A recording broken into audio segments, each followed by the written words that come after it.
नमस्कार, स्वागत है आप सभी का। मैं हूं आपके साथ आकांक्षा राजपूत। आज विश्व होम्योपैथी दिवस है। दुनिया भर के कई देशों में मरीजों का इलाज आज भी होम्योपैथी से किया जा रहा है। होम्योपैथी पद्धति जहां कोई नुकसान नहीं करती है, वहीं इसकी दवाओं की लागत भी बहुत ज्यादा नहीं होती। आजकल कई जटिल बीमारियों से पीड़ित मरीजों का होम्योपैथी से इलाज किया जा रहा है। आपने सुना ही होगा कि होम्योपैथी से जटिल रोग को भी जड़ से मिटाया जा सकता है।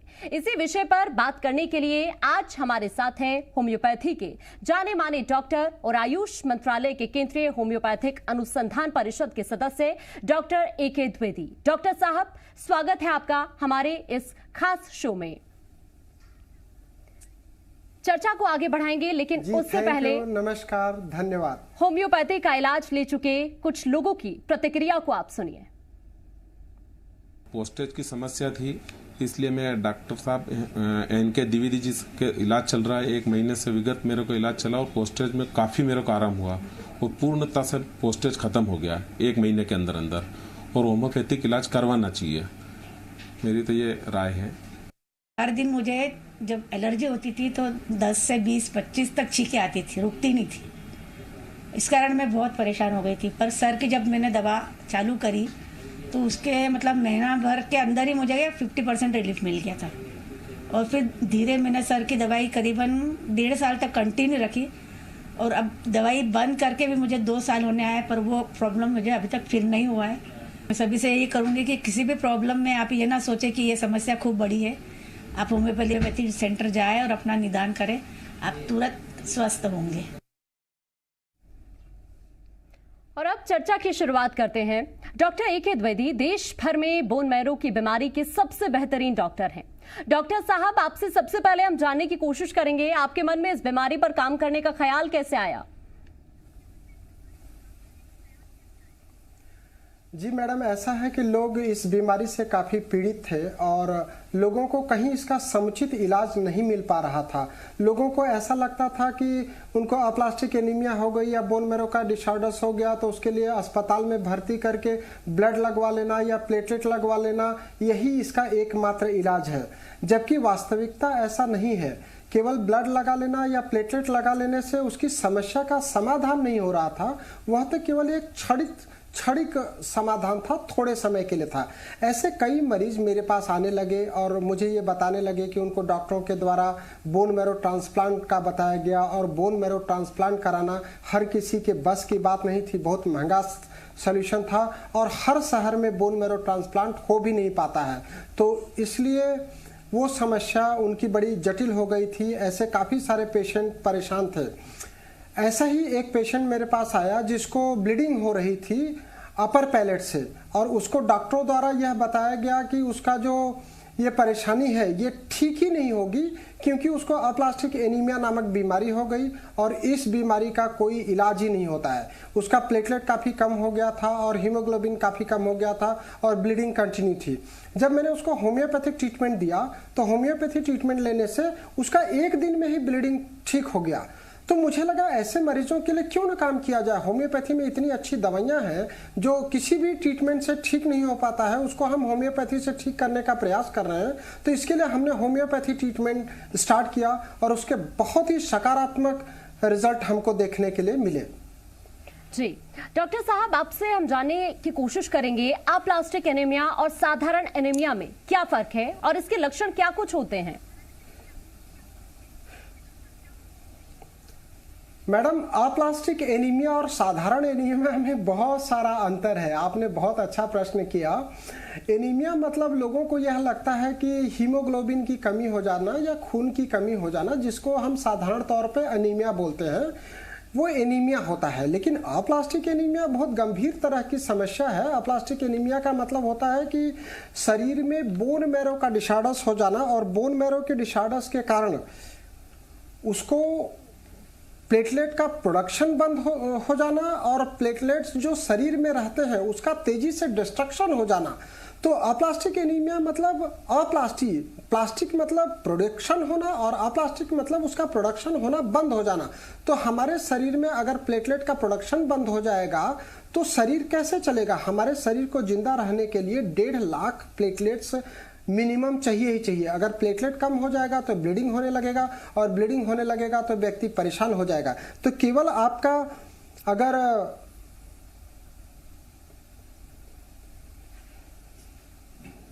खून कम हो जाता है, हीमोग्लोबिन कम हो जाता है, तो उसको हम एनीमिया कहते हैं।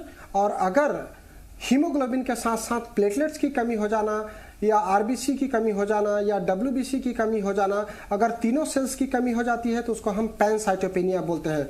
तो एनीमिया, अप्लास्टिक एनीमिया और पैनसाइटोपेनिया, ये इस तरह के परेशानी है। इसके अलावा माइलोडिस्प्लास्टिक सिंड्रोम है, जिसमें बोन मैरो का काम करना बंद हो जाता है। इसके अलावा आईटीपी है, जिसको इडियोपैथिक थ्रोम्बोसाइटोपेनिक परप्यूरा बोलते हैं। तो इस तरीके की काफ़ी सारी परेशानियां हैं जो बोन मैरो के डिसऑर्डर्स के कारण होती हैं। और सिंपल एनीमिया में अगर मैं बात करूं तो केवल खून की कमी हो जाती है, जिसमें हीमोग्लोबिन कम हो जाता है। वो किसी भी व्यक्ति को हो सकता है। जी बिल्कुल। अप्लास्टिक एनीमिया की अगर बात की जाए तो मैं आपसे जानने की कोशिश करूंगी कि लोगों को कैसे पता चलेगा कि उनको अप्लास्टिक एनीमिया बीमारी हो गई है।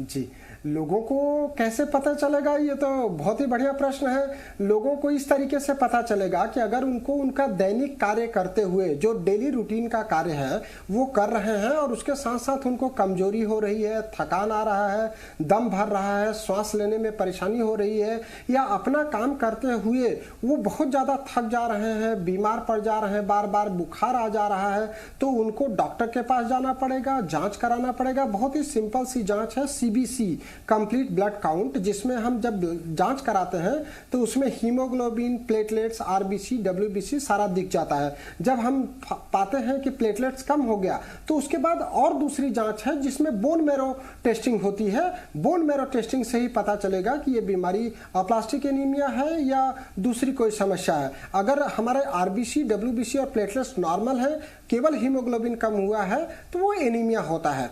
तो हम कई बार जैसे मरीज हमारे पास आते हैं, वो बताते हैं कि उनको कोई परेशानी हो गई थी, अस्पताल गए या डॉक्टर के पास गए, उन्होंने CBC कराया, और जब CBC कराया तब पता चला कि प्लेटलेट बहुत कम हो गया, 10,000 हो गया, 20,000 हो गया। कहाँ मिनिमम जो रेंज है वो 1.5 लाख से 4 लाख है प्लेटलेट का। 1.5 लाख से 10,000 हो जाता है तब व्यक्ति को पता चलता है, वो भी एक्सीडेंटली जांच में। तो मेरा कहना ये है कि अगर आपको अपना कार्य करते हुए अनावश्यक का कोई परेशानी हो रही है जो पहले नहीं होती थी, जैसे थकान आ रही है, सिर दर्द हो रहा है, सीढ़ी चढ़ने में परेशानी हो रही है, या ब्रीथलेसनेस हो रहा है, तो आपको नज़दीकी डॉक्टर से जाकर के ये बात करनी चाहिए। या फिर आप अचानक से बहुत गोरे दिखने लगे, जिसको हम हमारे मेडिकल भाषा में पेलनेस बोलते हैं, पेल हो गए, मतलब चेहरा पीला पड़ते जा रहा है, तो आपको डॉक्टर से जाकर के मिलना चाहिए। और CBC जांच से पता चल सकता है कि प्लेटलेट नॉर्मल है या नहीं है। कई बार पेशेंट हमारे पास आते हैं, वो बताते हैं कि उनको पीलिया हो गया था। एक्चुअली जब ब्लड बहुत कम हो जाता है तो शरीर पीला दिखने लगता है, तो गांव के लोग उसको पीलिया बोलने लगते हैं। तो ऐसा नहीं हो कि आप देर कर दें और आपकी परेशानी बढ़ जाए। आपको अगर थकान, कमजोरी, दर्द, या फिर शरीर पर नीले नीले स्पॉट्स आ रहे हैं, ब्लू स्पॉट्स, जिसको परप्यूरिक स्पॉट भी बोलते हैं, तो उसके लिए आपको डॉक्टर से मिलना पड़ेगा, जांच कराना पड़ेगा, उससे ही पता चल पाएगा। बिल्कुल। तो ये तो बात हो गई लक्षणों की अप्लास्टिक एनीमिया के, लेकिन अगर कारण की बात की जाए तो अप्लास्टिक एनीमिया होने के कारण क्या कुछ हो सकते हैं? वैसे तो अप्लास्टिक एनीमिया का एग्जैक्ट कारण अभी भी नोन नहीं है, लेकिन अगर मैं बात करूं कि हेरिडिटी के कारण भी हो सकता है, पर जिस तरीके के केसेस आ रहे हैं मेरे पास, उस पर हेरिडिटी के केसेस बहुत कम आ रहे हैं। जैसे बच्चों की उम्र जैसे 1.5 साल, 3 साल, 5 साल है, तो उसमें तो मैं मान सकता हूं कि हेरिडिटी के कारण हो सकता है। लेकिन जिनकी उम्र ज़्यादा है, जैसे 15 साल, 20 साल, 28 साल, 30 साल, 35 साल, 40 साल, 50 साल, 70 साल, ऐसे मरीज आ रहे हैं, तो उसमें हेरिडिटी की संभावना बहुत कम हो जाती है। अगर मैं फीमेल्स की बात करूं तो फीमेल्स में जो परेशानी हो रही है, उनका बहुत प्रोलॉन्ग मेंस्ट्रुएशन, बहुत लंबा ब्लीडिंग होना मेंसेस के समय। कई लोग बताते हैं कि उनको 15 दिन ब्लीडिंग होता है, कई लोग बताते हैं कि उनको महीने भर ब्लीडिंग होता है। कंटिन्यूअस ब्लीडिंग की मैं बात कर रहा हूँ। कई पेशेंट आती हैं महिलाएं जो बताती हैं कि उनको 6 महीने तक प्रोलॉन्ग ब्लीडिंग होता ही रहा और कोई भी दवाई से बंद नहीं हुआ। तो इतना ब्लीडिंग होगा तो बोन मैरो आपका सप्रेस हो जाएगा, बोन मैरो काम करना बंद हो जाएगा, उससे परेशानी हो जाती है।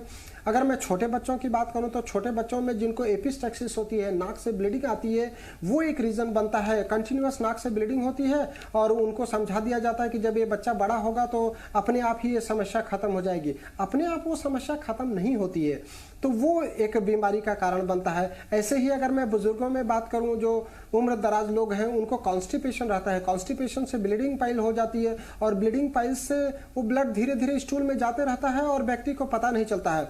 तो जब लंबे समय तक ब्लड जाता रहेगा तो उससे भी हमारा बोन मैरो सप्रेस हो जाएगा। इसके अलावा अगर मैं बात करूं तो कैंसर का जो ट्रीटमेंट लेते रहते हैं, जिनमें रेडियोथेरापी, कीमोथेरापी लेते हैं, तो कुछ ड्रग्स के साइड इफेक्ट्स के कारण भी बोन मैरो सप्रेस हो जाता है और प्लेटलेट की कमी हो जाती है। इसी तरीके से गांव के जो मरीज आते हैं वो बताते हैं कि उनको 15 दिन 1.5 महीने बुखार था, बुखार का स्ट्रांग दवाई ले लिया या इंजेक्शन लगा लिया या मलेरिया हुआ था उसका दवाई खा लिया, उसके कारण उनको परेशानी हो जा रही है। ऐसे ही अगर मैं बात करूं तो कई मरीज आते हैं जो त्वचा रोगों से पीड़ित रहते हैं, स्किन की दवाई खा लेते हैं, उनको स्टेरॉइड डॉक्टर थोड़े समय के लिए लिखता है लेकिन वो उसी को लंबे समय तक खाते रहते हैं। इसी तरीके से जो जॉइंट्स पेन के पेशेंट्स हैं, जॉइंट्स पेन के लिए पेन किलर बहुत ज़्यादा खाते रहते हैं, उससे भी परेशानी होती चली जा रही है।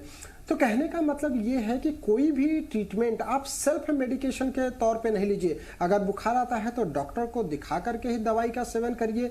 जितने दिन डॉक्टर बोलता है उतने दिन ही दवाई का सेवन करिए। अपने मर्जी से न तो बुखार का ट्रीटमेंट लीजिए, न स्किन का कोई ट्रीटमेंट लीजिए, न ज्वाइंट पेन का ट्रीटमेंट लीजिए। लोग शौकिया तौर पर ट्रीटमेंट लेते रहते हैं। डॉक्टर 5 दिन का लिखता है, उनको 5 दिन में ठीक हो जाते हैं, फिर थोड़े दिन बाद वही परेशानी होती है, फिर दवाई खा लेते हैं। तो ऐसे लोगों में ये परेशानी बढ़ जाती है। इसी तरीके से मेरे पास दिल्ली साइड से काफ़ी पेशेंट आते हैं, बिहार साइड के काफ़ी पेशेंट आते हैं जो बताते हैं कि वो कोचिंग करने के लिए दिल्ली चले गए थे IAS PCS की, और खाने को नहीं मिलता था तो थोड़ा बहुत कुछ भी ब्रेड वगैरह खा करके और पढ़ाई में लग जाते थे। तो जब हाइजीनिक डाइट नहीं लेंगे जिसमें प्रोटीन और आयरन की मात्रा नहीं होगी तो वो भी अपलास्टिक एनीमिया का कारण बन सकता है। तो डाइटेटरी डेफिशिएंसी भी उसके लिए कारण हो सकती है और ब्लीडिंग भी उसके लिए कारण हो सकती है। और इसके अलावा जो इडियोपैथिक है, जो मालूम ही नहीं है मेडिकल साइंस को, वो भी एक कारण हो सकता है। तो आप अनावश्यक ड्रग्स लेने से बचें, कोई भी दवाई अपने मर्जी से नहीं लें। ऐसे कई सारे आते हैं जो बहुत लंबे समय से सिगरेट स्मोकिंग कर रहे हैं, कई लोग आते हैं कि अल्कोहल बहुत दिन पी लिया बहुत ज़्यादा मात्रा में। तो इस तरीके की जो चीज़ें हैं उससे भी अपलास्टिक एनीमिया देखने को काफ़ी मिल रहा है। बिल्कुल डॉक्टर, अपलास्टिक एनीमिया अगर लोगों को है तो किन चीज़ों का ख्याल रखना चाहिए? अगर मैं खाने की ही बात करूं तो क्या वो चीज़ें जो खानी चाहिए या फिर क्या नहीं खाना चाहिए? क्या नहीं खाना में ऐसा कुछ स्पेसिफिक नहीं है। ऐसी चीज़ें ना खाएं जिससे आपको बार बार सर्दी जुकाम हो जाए या गला खराब हो जाए, क्योंकि अगर सोर थ्रोट होगा या बुखार हो जाएगा तो उससे भी प्लेटलेट्स हमारे कम हो जाते हैं।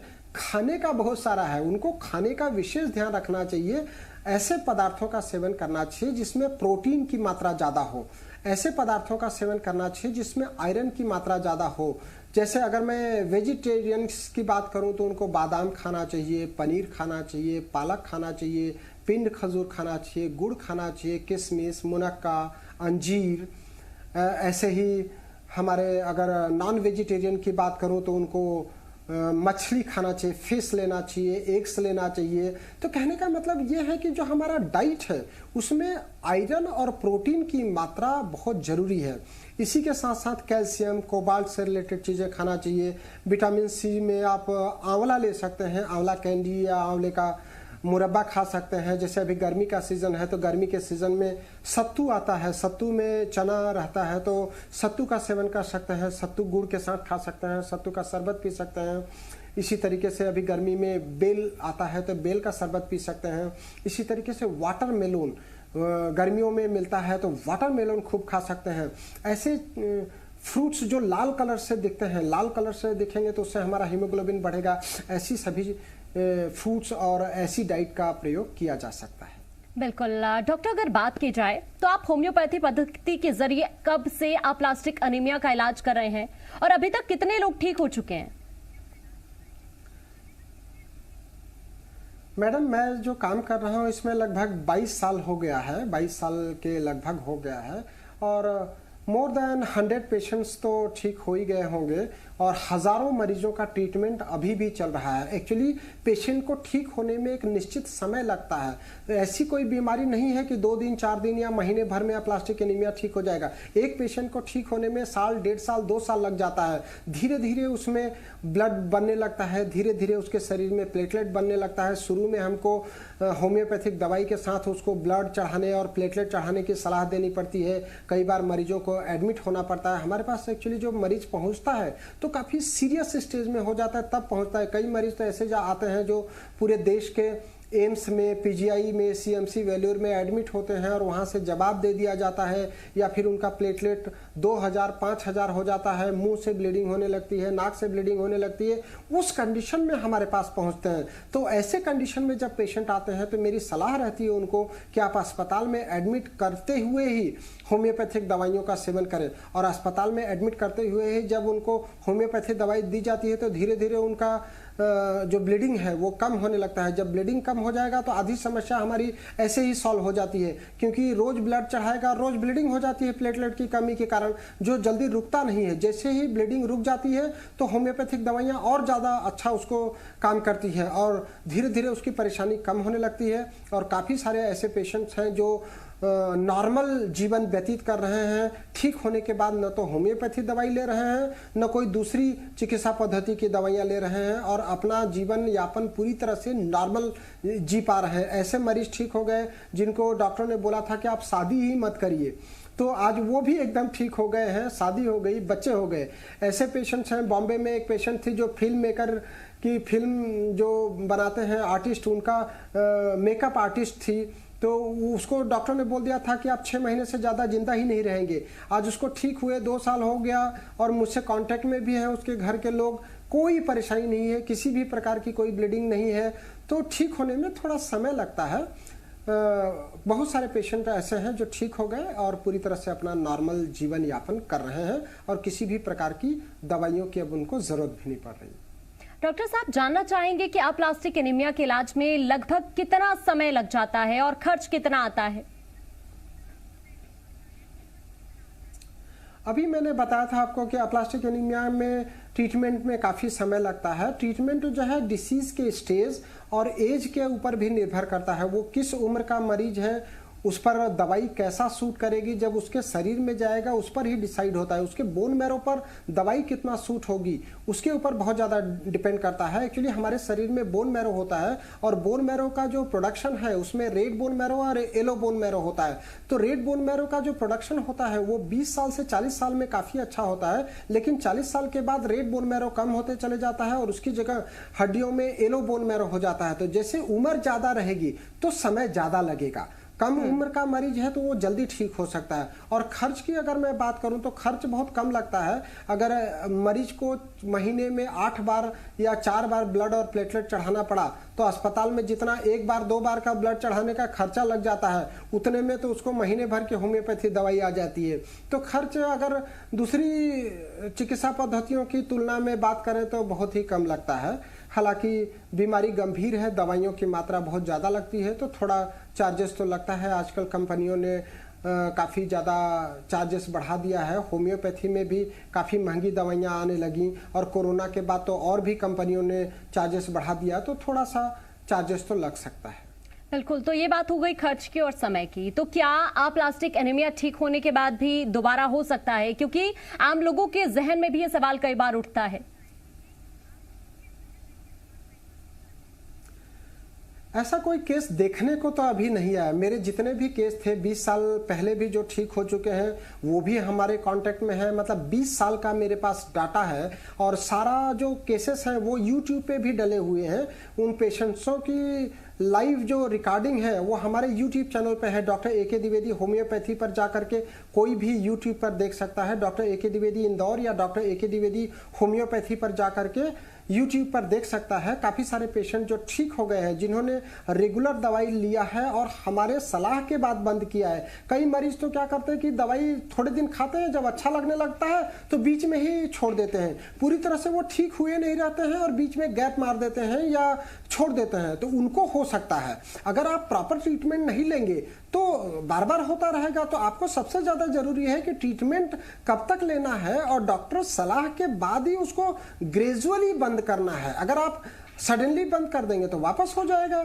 तो गंभीर बीमारी है, उसमें थोड़ा समय लगता है, थोड़ा धैर्य की जरूरत होता है। मैं लोगों को यह संदेश देना चाहता हूं आपके माध्यम से कि आप तुरंत दवाई का प्रयोग बंद नहीं करें। जब आपका प्लेटलेट काउंट 1.5 लाख आ जाए, 1.5 लाख से ऊपर आ जाए, 1.5 लाख से ऊपर आने के बाद भी 4-6 महीने दवाई लेना चाहिए। एक रिपोर्ट से आप खुश हो सकते हैं, लेकिन एक रिपोर्ट के आधार पर दवाई नहीं बंद की जा सकती है। मैं मरीजों को समझाता हूं कि मुझे 8, 10, 15 रिपोर्ट चाहिए जिसमें 1.5 लाख से ऊपर का प्लेटलेट हो, तभी धीरे धीरे दवाई का डोजेस बंद किया जाता है। तो अगर प्रॉपर तरीके से उसका ट्रीटमेंट हुआ है और कंप्लीट ट्रीटमेंट हुआ है जिसमें डॉक्टरी सलाह से उसने ट्रीटमेंट बंद किया है, तो मुझे ऐसा देखने को तो नहीं मिला। पर फिर भी हो सकता है, शरीर है, बोन मैरो डिप्रेशन में जा सकता है, वापस उसको परेशानी हो सकती है। बिल्कुल। डॉक्टर, सिर्फ देश भर से ही नहीं, आपके पास विदेशों से भी मरीज आते हैं। देखा जाए तो आप एक तरह से बहुत बड़ी समाज सेवा का ये काम कर रहे हैं। जी, विदेशों से काफ़ी सारे पेशेंट आते हैं मेरे पास। दुबई से आते हैं, सिंगापुर से आते हैं, यूके से आते हैं, कनाडा के भी काफ़ी लोग फ़ोन पर चर्चा करते हैं। और अभी लॉकडाउन के बाद भी मेरे पास बांग्लादेश, नेपाल से, मतलब भारत के लगे हुए बॉर्डर के लोग इंदौर आ करके ट्रीटमेंट लेकर के गए। तो ऐसा बीमारी ही है ना, इसका कहीं इलाज नहीं है और हम प्रयास कर रहे हैं। तो विदेशों से भी पेशेंट आते हैं, हमसे जो उनके लिए हो सकता है हम कर रहे हैं। और मैं चाहूँगा कि भारत में भी अप्लास्टिक एनीमिया जैसी गंभीर बीमारी के लिए भारत सरकार या आयुष मंत्रालय एक रिसर्च सेंटर स्थापित करे। मैंने कई बार लेटर लिखा प्रधानमंत्री को और आयुष मंत्री को कि इंदौर में इस बीमारी का रिसर्च सेंटर स्थापित किया जाए और होम्योपैथी से ट्रीटमेंट किया जाए।